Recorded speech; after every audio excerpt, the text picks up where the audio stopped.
Corps of Engineers from Fort Belvoir to all theaters of operations.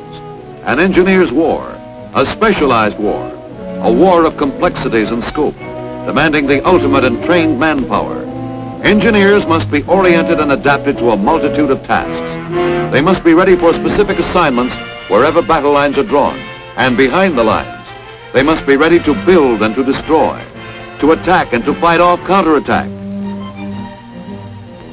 They must be trained to the minute. The basic lessons of soldiering start the recruit on a course of great variety. All his talents toward skill, ingenuity, and application are to be challenged. From super construction jobs to knocks. But the fundamentals do come first, and trainees at Fort Belvoir learn that rigging is just as important in their training as any of the other steps toward the mastery of military engineering. Demolitions, knowing just how much of a knockout wallop is wrapped up in each deadly package and how to apply it most effectively. Tools of the trade, fitting the modern design of warfare, tools that shortcut the job and ensure perfection of performance. Basic work like carpentry and specialized training like earth moving. Proper handling, care and maintenance of the angle dozer and other machinery for lifting and moving the soil. A far cry from pick and shovel days. Know-how that becomes mighty important when engineers tackle the bomb-shattered landscapes of a score of fronts.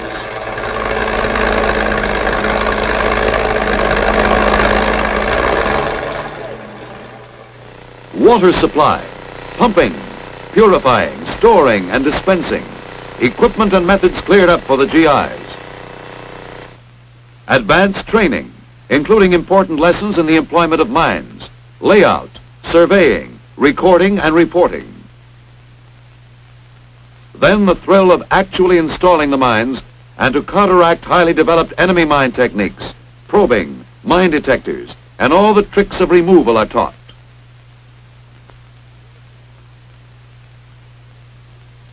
River crossing operations, introduction to the assault boat, and the role the engineer must play in assuring its safe and effective use.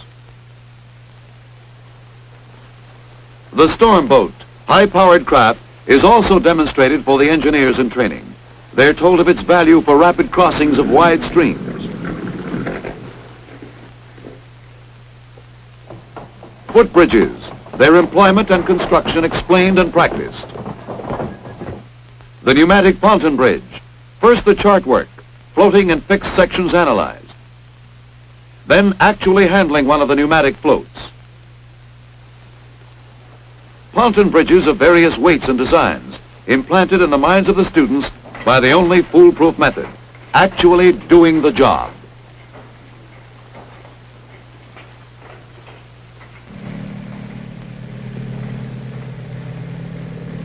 Again, tools which the men learn are used for something new and different in bridges.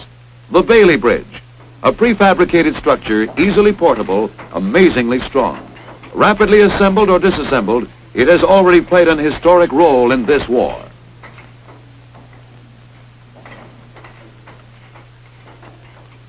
The long hours of lecturing and actual practice will take on deep significance once these men are out in the fighting areas. You'll see later, through the medium of combat films, all the dramatic importance attached to rapid, efficient bridge construction.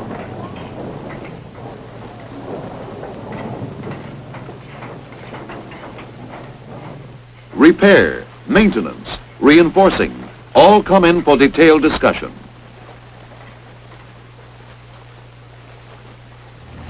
Mud does not halt outdoor work. It adds to the realism of training. They learn to build roads. Without roads, the best equipped army can become bogged down, worthless without speed of movement.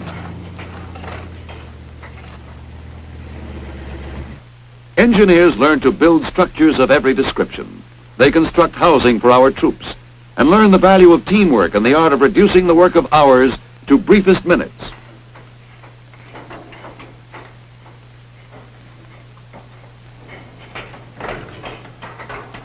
All these plus a mountain of other training details to get ready for that important day when, as engineers, they must move in with an attacking army. Down the nets in drill procedure. Down the nets in procedure labeled the real thing. Engineers must eliminate obstacles, clear and mark the beaches, help bring supplies ashore, construct roads and bridges, laying out dumps for fuel, water, and rations. Air support aids in clearing the way for the first assault troops.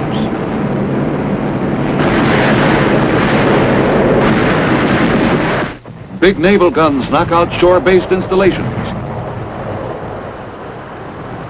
Wave after wave moves up to battered beaches where the entrenched enemy has to be blasted out.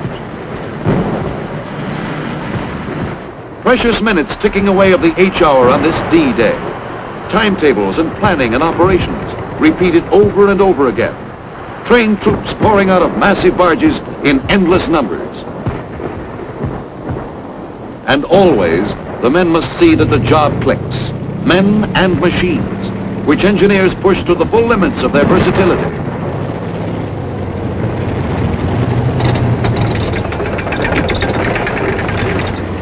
Steel mats on the beaches to prevent vehicles from floundering in soft sand.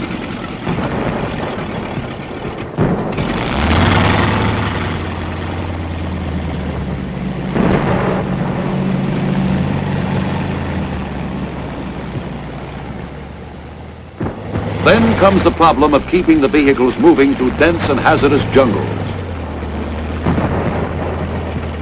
The few narrow makeshift passageways that do exist are almost impassable after heavy rains and continuous traffic. Speed is desired, but you can't get speed under these conditions.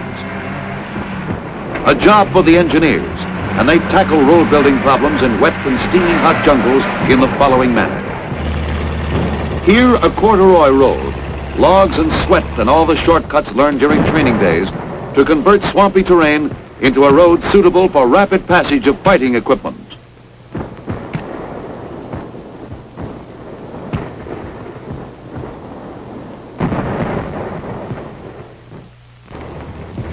Here the bulldozer cutting and ripping through the dense growth, its blades shearing off everything that stands in the way. Surveying and measuring the site of a new road.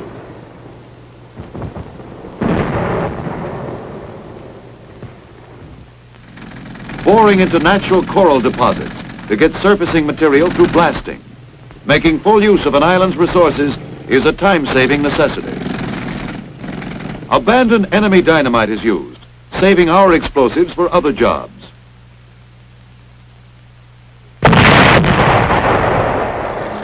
Power shovels lift the coral into waiting trucks.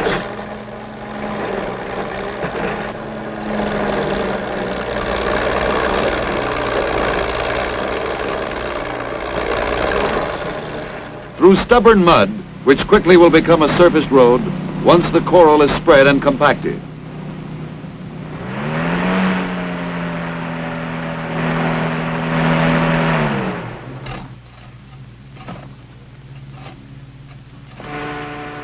A road of this type is not expected to stand up like a concrete highway, but it can be completed in no time at all, and is certainly an improvement over soggy jeep trails.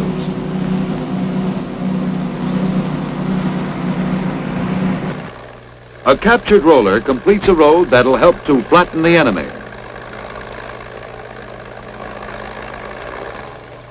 Something new and effective added to the jungle, from roads to bridges. Timber construction is necessary when no other means exist. Again, local material and equipment are adapted to the task. Native workers learn Yankee tricks of the trade. Bulldozers drag the prepared stringers to the construction site.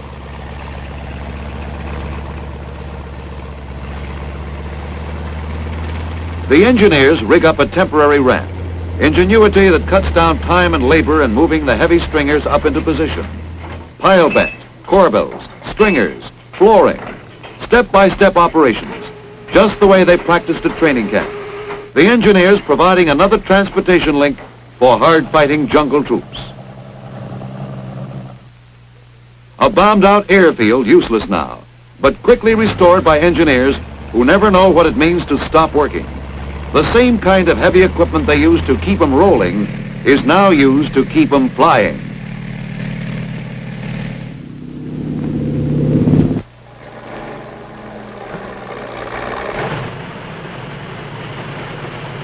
A grounded plane is like a clay pigeon out in this treacherous jungle country. It's got to get up there and fight. But safe takeoffs and landings are impossible without the airstrip the engineers are now finishing off with steel mats.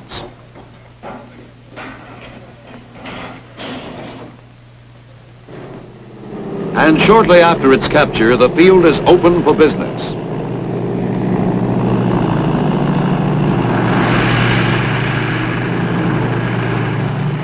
And that's not all. Living quarters at airdromes, temporary hospitals, warehouses, operations buildings. The engineers build them too. Native labor is used whenever possible. These people have lived out here all their lives, so learning from them just how they apply local materials and methods makes good sense.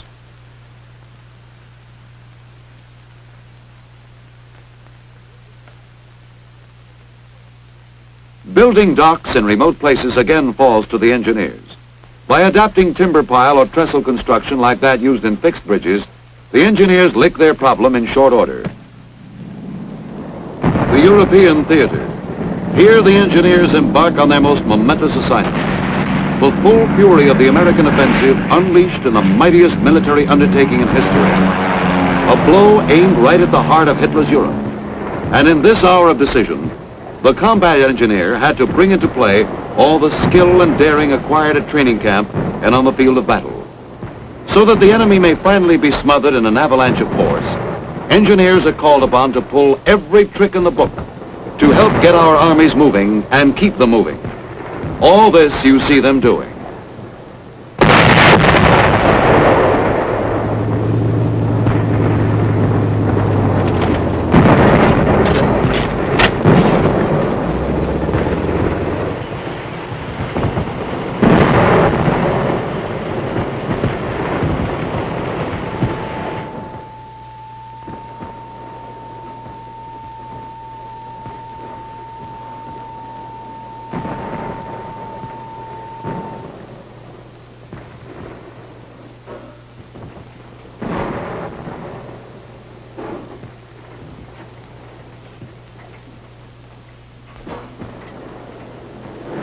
Mud. You'd think it rolls over the whole of the map of Europe. That's the way it seems to the men. Rain and floods and mud.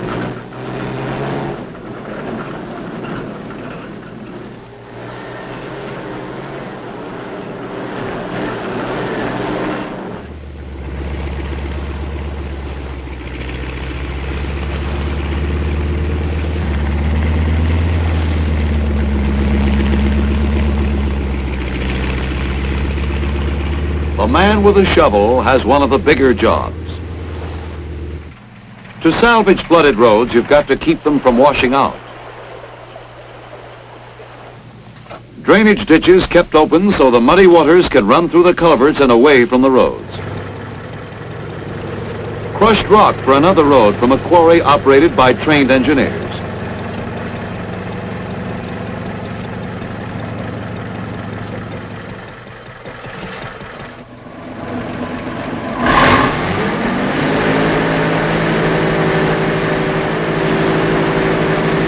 Just one of a string of roads to help hang the enemy. We'll salvage them, build them, maintain them, thanks to a group of unsung heroes. When it comes to river crossings, the engineers meet up with an old story. The retreating enemy has blown up every bridge in sight. You can't build bridges while hostile guns still bark on the opposite shore. So the engineer assault boats have to bring our infantry across to secure a bridgehead. Quickly, rafts built by the engineers take heavy vehicles and weapons across to help back up the foot soldiers. Bridge construction begins despite the dangers of attack from the air. American sharpshooters keep the enemy from scoring a direct hit on this steel treadway bridge.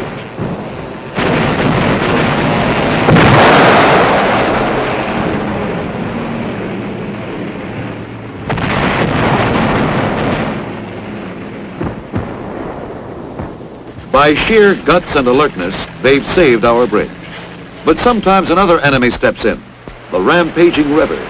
Swift, crushing currents strain and pull at every foundation, and not always are bridges and engineers the victors.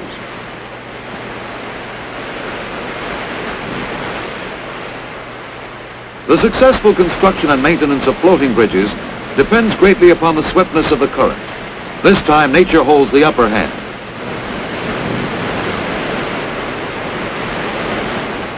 But the engineers have other tricks up their sleeves. They don't depend on floating bridges alone. Fixed bridges are constructed to take it. Here, mines are removed while construction plans are discussed. The center line laid out, the abutment prepared.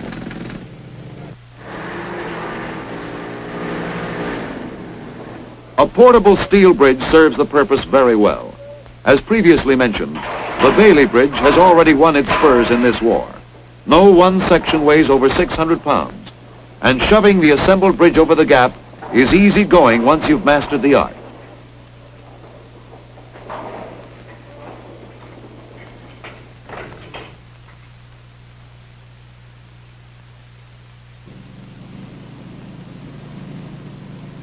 Since it's light and so rapidly assembled or disassembled, it can easily be replaced by a timber bridge when the Bailey equipment is needed elsewhere.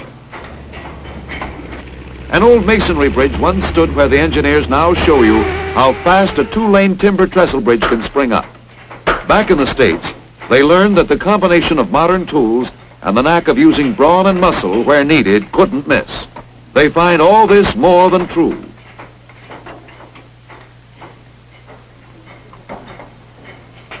12 by 12 stringers literally jump into place by themselves when guided by expert hands. The circular saw of the air compressor is a mighty handy tool. Soon the last stringers and the last spikes. And there's your two-lane bridge, something that'll be used by countless men and machines. Something to be proud of. When you want water for drinking and for bathing, you can count on the engineers too. They'll get it to you minus all the impurities.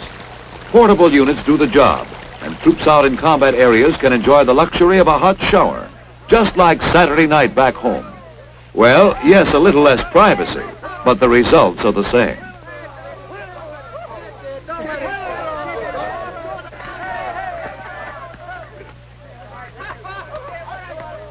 Did someone say this was not an engineer's war?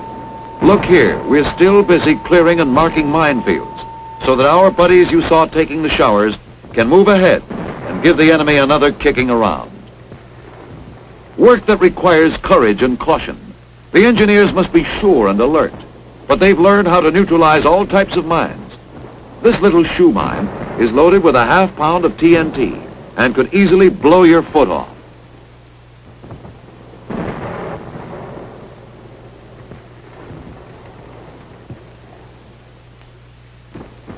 They also take the sting out of booby traps. Once our troops move into a city, streets and roads must be cleared of debris so as not to hamper advancing supply columns. Big tractor dozers handle the assignment.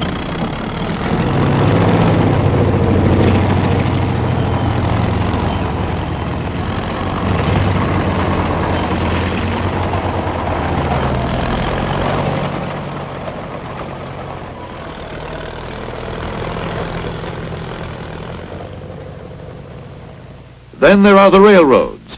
Engineers have to repair the damage we ourselves inflicted while chasing the enemy out. Again, water. Native populations drink from sewers, for the water mains have been destroyed. But American engineer crews quickly put their purification equipment to life-saving use.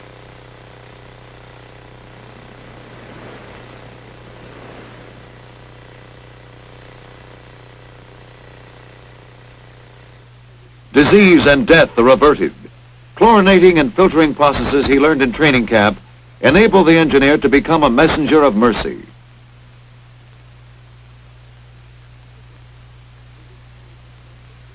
pipelines through which flows the stuff that fuels the machines of war. From tankers overland to storage tanks. You're convinced the engineers have a great role to play in the winning of this war? Well, so are the fellows who are waiting to get their engines started. We've covered only the highlights within the limitations of this film. There are also camouflage, mapping, forestry, rehabilitation, utilities, port repair, and other special units. Ask any trained soldier, particularly one who has been in combat, and he'll tell you there's no end to the types of services the engineers provide. Engineers run into countless uncomfortable situations, but so does the enemy. And the engineers help to throw every possible obstacle in his way. Engineers destroy things too. Every last one is a trained demolition man.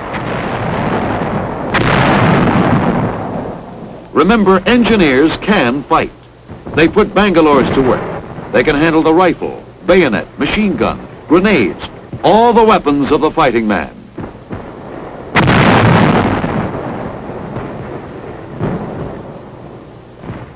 Don't forget the bazooka or the pole charge.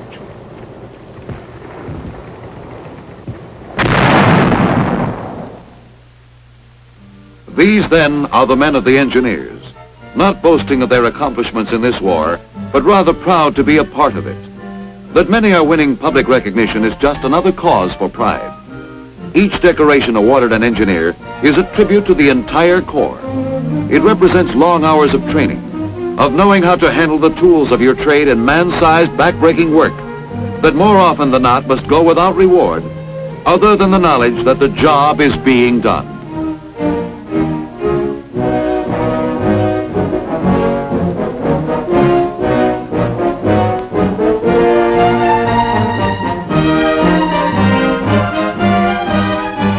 If there be a fighting man who can be called the soldier's soldier, surely he must be the engineer.